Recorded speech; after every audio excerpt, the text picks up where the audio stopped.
Hey everybody, remember to read the disclaimer, and also remember that my Patreon supporters got to see preview images, work in progress shots, and high resolution images of the completed toy. If you'd like to join them, the link is in the description below.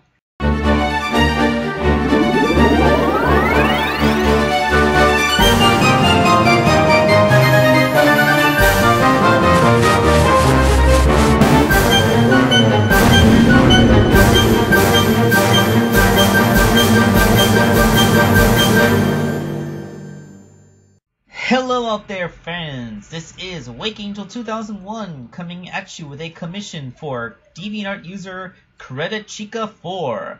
It is Morgana from a visual novel called The Pirate's Fate. I don't know anything about the visual novel, I just wanted everybody to know that this is from something and not somebody's fan character. And more interestingly, it is an anthropomorphic Batgirl that is not Rouge the Bat. Isn't that quite the fun thing? The base figure is Nico. It's the girl from the Doctor Strange wave. Oh man, I had her name written down, but I forgot where I wrote it down. Yeah, it's a Marvel Legends figure. Although you may be wondering why she has a white tiger figure's head. That's because back when I made my Star Power figure, I used Nico's head on the white tiger body, so that parts wouldn't get lost. I stuck white tiger's head on the Nico body, and that's where we are right now. So yes, let us continue with this thing. It was Nico Minoru, that was the figure's name. I looked it up between takes. Okay, so the white tiger's head not having its own face actually made it rather easy to build on. The little pointy animal ears she had made a good guide for the big old bat ears that go on here, along with her little piratey headband, and something that we're not used to seeing, a bat muzzle. Yes, a lot of species of bats actually have quite long dog-like faces, except for the big leaf-shaped nose, which I believe the leaf-shaped nose is actually supposed to help focus sound for their echolocation. I think that's how that works. I'm not completely sure. It's been a while since I studied bats seriously. Morgana has some pretty big hair, which had to be made in stages. The bang part was easy enough. It's just one of those big things that goes down the side of the head. But the main bulk of the hair itself would, of course, use a lot of unnecessary material and be quite heavy. So it's actually a piece of cardstock cut into like a vague peanut shape and then wrapped with a very thin, a thick layer of very lightly crinkled foil. Just dense enough to hold a shape, but not so dense that it weighs a lot, and then covered with a veneer of epoxy.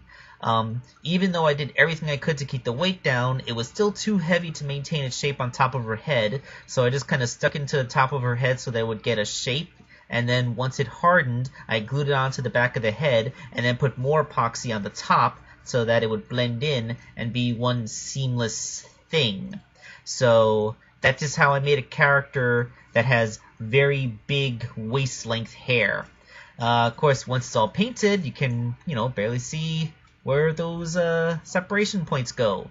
And that is how you have an anthropomorphically correct Batgirl face. Which, yeah, seriously, I'm so used to making Batgirls with just glorified circles for heads. It's actually genuinely strange to actually make an anatomically correct bat for once. So compared to all that work I did in the head, the body actually has very light sculpting. Up there you can see where I tried to use some acetone to wash off some of those black stripes, but I decided against it when I started to make the thigh feel sticky and I was afraid that I was actually going to melt the plastic underneath.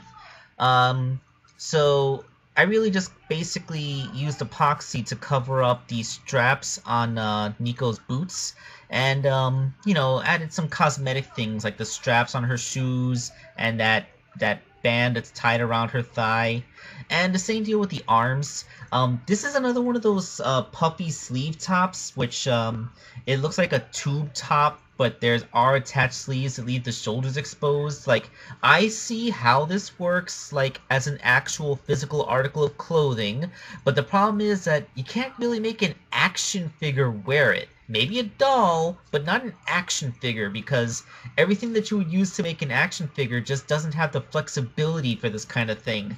Like, it would like you would, like there's just no way to get the sleeves to actually attach to the shirt. So it just kind of looks like she has puffy bangles on her biceps, and then she's wearing a tube top that matches them. I mean, that's just kind of the compromise you have to do when you're doing an action figure. The torso didn't require a lot of sculpting, but it did require some cover-up. You see, Nico wore a skirt, and underneath that skirt, her underwear had like a texture on it. Like, I think it was supposed to be like hosiery underneath, but that texture wasn't on her actual hose, it was only on her panties. So I guess she was just wearing fishnet underwear.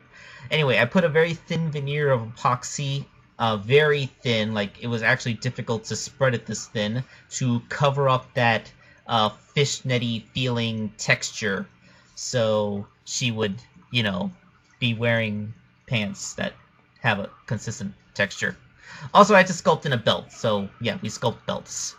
So with that, I just had to paint everything up so it looks torso-ish.